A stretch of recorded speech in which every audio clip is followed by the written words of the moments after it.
খাতায় লেখা কম লিখে মাথায় কাজটা যদি বেশি করতে বোঝেন, তাহলে আপনি হচ্ছে এই নিউমেরিক্যালের রেজাল্ট ভালো করার কোনো ব্যাপারই না। সো আপনি মাথায় রাখবেন, আমাদের নিউমেরিক্যালের খাতায় লেখা কম, মাথায় কাজ বেশি।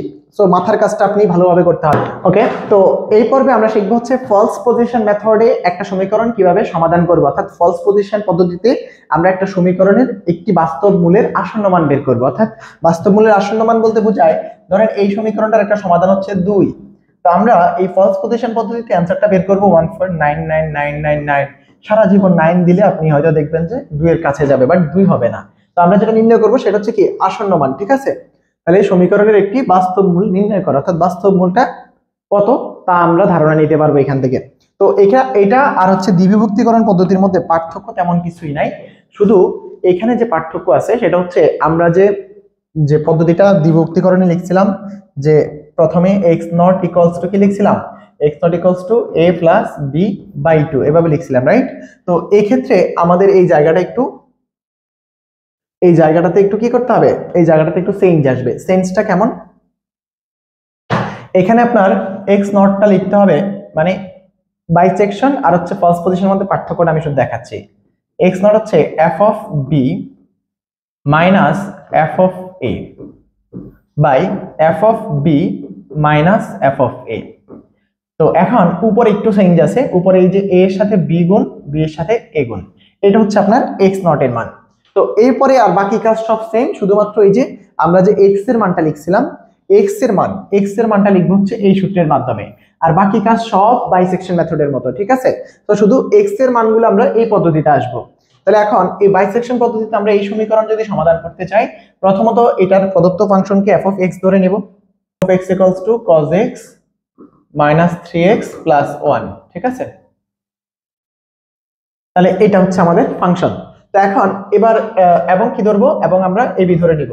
তাহলে a equals to 0, b equals to 1 এমন ভাবে ধরবো ab, যেন এই f of a অর্থাৎ এই ফাংশনটার মধ্যে x এর মান a বসালে, এই যে x এর মান a বসালে যে রেজাল্ট আসবে, x এর মান b বসালে তার বিপরীত চিহ্ন বিশিষ্ট রেজাল্ট আসবে। সো a বসালে যদি +2 আসে, b বসালে কি আসবে, -2 আসবে। এবার আপনি র্যান্ডম যে কোনো দুটো মান চেক করবেন ক্যালকুলেটর দিয়ে, যে দুটো মান নিয়ে কি হয়, যে দুটো মান নিয়ে একটা পজিটিভ একটা নেগেটিভ আসে, ওই দুটাকে ab আপনি ধরতে পারেন।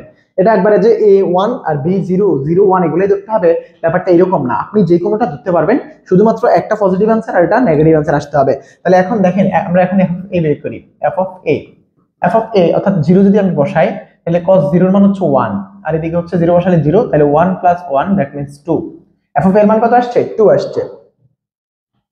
এবং f of b কত, f of b হচ্ছে b মানে আমরা f of b বলতে এখানে 1 বসাবো, তাহলে cos 1 - 3 + 1, তো এখানে থাকে হচ্ছে cos 1 - 3 + 1 দ্যাট মিন্স কত, -2। তো এই মানটি হিসাব নিকাশ করলে ক্যালকুলেটরের মধ্যে আপনি পাবেন 1.4596 এরকম একটা ভ্যালু। তো এই যে দেখেন, এই যে 1.4596 এটা না, সরি, এখানে একটা মাইনাস আসে, ক্যালকুলেটরের মধ্যে বসালে আপনি এই মানটা পাবেন।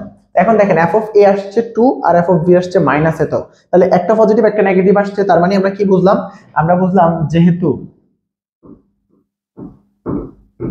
যেহেতু f of a এবং f of b less than 0 এবং a b ব্যবধিতে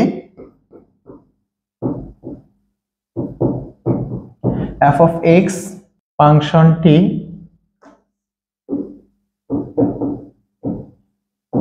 অবিচ্ছিন্ন, রাইট? অবিচ্ছিন্ন। সুতরাং a b এর মধ্যে প্রদত্ত সমীকরণের একটি বাস্তব মূল বিদ্যমান। আশা করি আপনারা এটা বুঝতে পারছেন, এই কথাটা লিখতে হবে। তো এখন প্রথম আসন্ন মান আপনারা কিভাবে নির্ণয় করবেন, আমি একটু আগে নিয়মটা আলোচনা করছি। প্রথম আসন্ন মান বের করার জন্য আমরা বলছিলাম যে প্রথম আসন্ন মান বের করব এইভাবে, যে প্রথম আসন্ন মান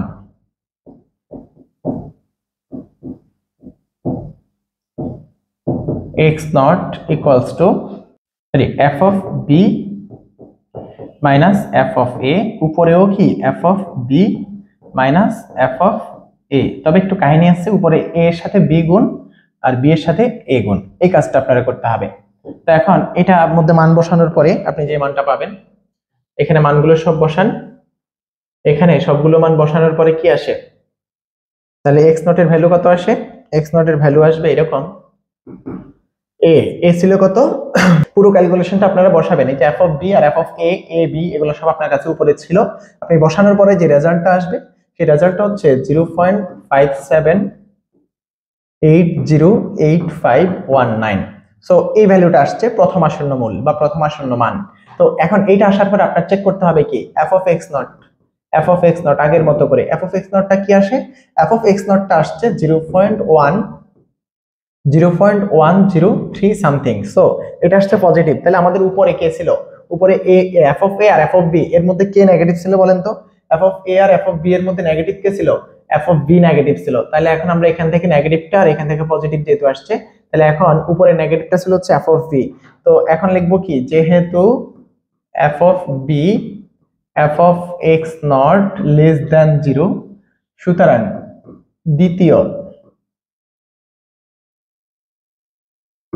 দ্বিতীয় আসন্ন মূল,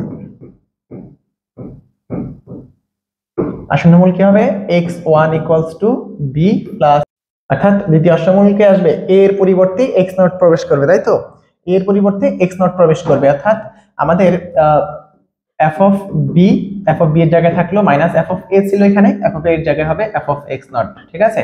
এবং উপরে কি আসবে, উপরে আসবে হচ্ছে f অফ b এর জায়গায় f অফ b, কিন্তু মাইনাস f অফ a ছিল না, সেই জায়গায় হবে কি f অফ x নট, এবং f অফ x নট এর সাথে b গুণ হবে আর f অফ b এর সাথে x নট গুণ হবে, এই কথাটাই। তাহলে এই যে এই ব্যাপারটা আপনারা একটু বুঝতে হবে, এইটা ছিল বাইসেকশন মেথডের সাথে দ্বিবিভক্তি পদ্ধতি আর হচ্ছে এই ফলস পজিশনের মধ্যে পার্থক্য। সো আপনি এইভাবে কন্টিনিউয়াসলি এটা করতে থাকেন, এই যে এইভাবে আগাইতে থাকেন। তো এখানে x1 এর মান কত আসে, x1 এর মান আসবে হচ্ছে 0.60,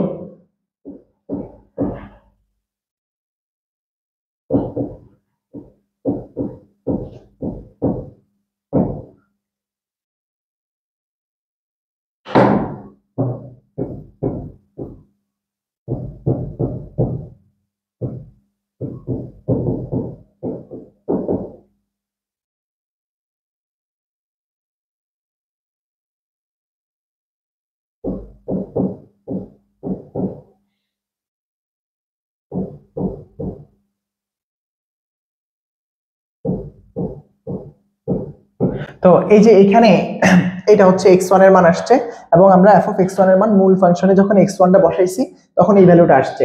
তো এই ভ্যালুটা এবার দেখেন, এই ভ্যালুটা কি আসছে, নেগেটিভ না পজিটিভ, পজিটিভ নিশ্চয়ই, আর উপরে এখানে কে নেগেটিভ ছিল, এখানে x নট কিন্তু পজিটিভ ছিল, তার মানে x of f of v কিন্তু নেগেটিভ ছিল। সো আমরা এখানে লিখতে পারি যেহেতু আবার f অফ v আর এখানে যেহেতু positive f of x1 less than 0 হবে, তাই না। তো যেহেতু এইটা 0 অপেক্ষা ছোট, সুতরাং আমরা বলতে পারি যে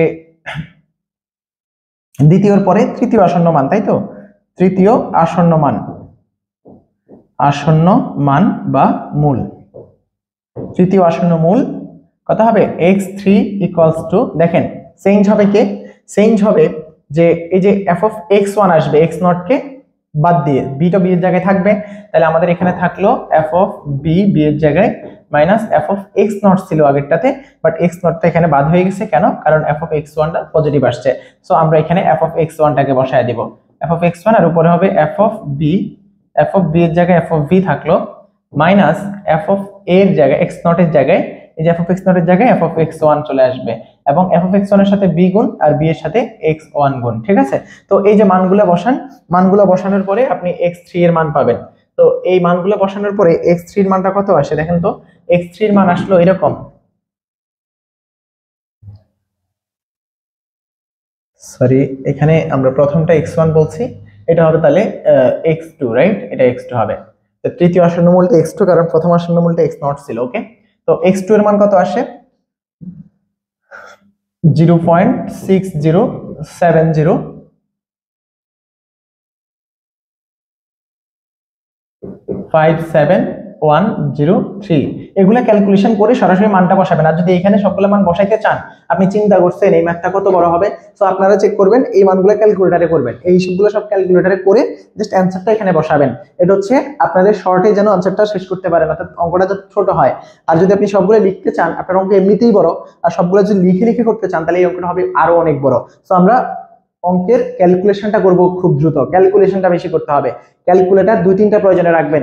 এই নিউমেরিক্যাল অ্যানালাইসিস এমন একটা সাবজেক্ট, এখানে প্রত্যেকটা চ্যাপ্টারের ম্যাথ করতে আপনার অনেক বেশি ক্যালকুলেশন করতে হবে। এই জন্য আমাদের আসলে এই সাবজেক্টের রেজাল্ট অত ভালো হয় না, বা রেজাল্ট ভালো করা কঠিন হয়ে যায়। তো এই জায়গা থেকে আপনাদের যত বেশি হাতের ক্যালকুলেশনটা যত ফাস্ট হয়ে যাবেন, তত আপনার এখানে খাতায় লেখা কমে যাবে। অর্থাৎ খাতায় লেখা কম, মাথায় কাজ অনেক বেশি। নিউমেরিক্যাল অ্যানালাইসিস খাতায় লেখা কম, মাথায় অনেক কাজ করতে হয়। এইটা আপনি যদি বিশ্বাস করতে পারেন এবং এইটা যদি মাইনাস যদি আপনি অঙ্ক করতে শুরু করেন এবং খাতায় লেখা কম লিখে মাথায় কাজটা যদি বেশি করতে বোঝেন, তাহলে আপনি হচ্ছে এই নিউমেরিক্যালের রেজাল্ট ভালো করা কোনো ব্যাপারই না। সো আপনি মাথায় রাখবেন, আমাদের নিউমেরিক্যালের খাতায় লেখা কম, মাথায় কাজ বেশি। সো মাথার কাজটা আপনি ভালোভাবে করতে হবে। এখন দেখেন x3 x2 বের হয়ে গেছে, আপনার সাথে সাথে কি বের করতে হবে, যেখানে f of x2 এর ভ্যালু কত আসছে, f of x2 এর ভ্যালু আসছে 0.00015947। ওকে, তো এখন এই f of x2 যখন এটা আসছে, এটা কি আসছে, পজিটিভ আসছে না? তো উপরে তো এটাও পজিটিভ ছিল, তাহলে পজিটিভটা নেওয়া যাবে না, কোনটাকে নেবে, নেগেটিভটাকে নেবে। তাহলে এখন আবার যেহেতু f of b এবং f of x2 less than 0, এটা 0 আসবে কারণ এটা পজিটিভ, আর এখানে f of b নেগেটিভ, তো দুইটা গুণ করলে 0 অপেক্ষা ছোট আসবে। এই জন্য আমরা f of x1 কে বাদ দিয়ে দিছি, কারণ f of x1 ও পজিটিভ, এটা পজিটিভ, দুইটা গুণ করলে পজিটিভ আসবে। আর আমরা জানি দুইটা একটা ব্যবধির মধ্যে মূল থাকার শর্ত হচ্ছে যে তাদের f of a এবং f of b এর গুণফল 0 অপেক্ষা ছোট হওয়া লাগে, রাইট? সো আমরা এই জায়গা থেকে এটাকে নিলাম। এখন এটা নিলে সুতরাং কত, এটা তৃতীয় গেল, তারপর হচ্ছে চতুর্থ আসন্ন মান বা আসন্ন মূল হবে কত, চতুর্থ আসন্ন মূল হবে x3। তাহলে এখানে হবে f of b এর জায়গায় f of b আছে, মাইনাস f of a এর জায়গায় চেঞ্জ হবে, কারণ f of a এর জায়গায় x1 ছিল, x1 এর পরিবর্তে এখন চলে আসবে কি x2, তাহলে f of x2, ঠিক আছে। f of b ছিল, f of b এর জায়গায় b থাকলো, মাইনাস f of x1 ছিল, x1 এর জায়গায় চলে আসলো x2, আর এটার সামনে গুণ হবে এইটা, আর এটার সামনে গুণ হবে ওটা, তাহলে x2, ঠিক আছে। তো এটা হিসাব নিকাশ করেন, এটা হিসাব নিকাশ করে এইভাবে আপনাকে আমি অঙ্কটা আর সামনে করাচ্ছি না, বিকজ এই অঙ্কটার সবগুলা কাজ একই রকম। x3 বের করবেন, যেখানে f of x3 এর মানটা বের করবেন, তারপর এটা 0 অপেক্ষা ছোট যদি হয় তাহলে এখান থেকে পজিটিভটা নেবেন, আর যদি এটা 0 অপেক্ষা বড় হয় তাহলে এখান থেকে নেগেটিভটা নেবেন। এই প্রসেসটা আপনি করতে থাকবেন ততক্ষণ পর্যন্ত যতক্ষণ না পর্যন্ত আপনার এই যে x2 আর x3 মানে এই যে এইটা এই x এর মান এবং তারপরে x এর মান প্রায় 4-5 গড় প্রায় সেম না হয়। তো এই অঙ্কটাতে এরা যেটা করছে, এখানে ষষ্ঠ আর সপ্তম আসন্ন মান প্রায় সেম হয়ে গেছে, অর্থাৎ এখানে 2 গড় 4 গড় 6 গড় 8 গড় 9 গড় পর্যন্ত মিলছে। তো মোটামুটি 5-6 গড় 7 গড় মিললে হয়ে যায়। আপনি জাস্ট পদ্ধতিটা 5-6 বার রিপিট করে 7-8 বার রিপিট করে, তবে ঘ বিভাগে আসলে বা 10 নম্বরের জন্য যদি আসে, আপনি কোনোভাবেই 10 বারের নিচে করবেন না। যদি 10 নম্বরের জন্য আসে, এই পুরো পদ্ধতিটা বা এই রিপিটেশনটা বাইসেকশন মেথড বলেন, ফার্স্ট পজিশন বলেন, ইটারেশন মেথড বলেন, যেই পদ্ধতি বলেন, যদি 10 নম্বরের জন্য আসে তাহলে আপনি অবশ্যই 10-এর বেশি পুনরাবৃত্তি করবেন, 10-এর বেশি। আমি এখানে 4 বার চতুর্থ আসন্ন মূল বের করছি, পঞ্চমটা বের করবেন, ষষ্ঠ বের করবেন, সপ্তম বের করবেন, অষ্টম বের করবেন, নবম বের করবেন। আর যখন দেখবেন যে অনেক বেশি ম্যাচ হয়ে গেছে দুইটা, অর্থাৎ আবার 8 নম্বর আর 9 নম্বর ধরো 10 গড় পর্যন্ত মিলে গেছে, তাহলে আমরা না হয় আর করবো না, বাট আপনি মিনিমাম 7, 8, 9, 10 এর রূপে করবেন। তো আমি এখানে 4 পর্যন্ত করছি, 9, 10 পর্যন্ত আপনারা নিশ্চয় বইটা দেখলেই বুঝে যাবেন কেন এই পরবর্তী ধাপগুলো এরকম হয়েছে। তো নিশ্চয় আপনারা বুঝতে পারছেন। পরবর্তী পর্বে আমরা এই চ্যাপ্টারের অন্য কোনো প্রবলেম নিয়ে কথা বলবো। ততক্ষণ পর্যন্ত সুস্থ থাকুন, ভালো থাকুন, আসসালামু আলাইকুম।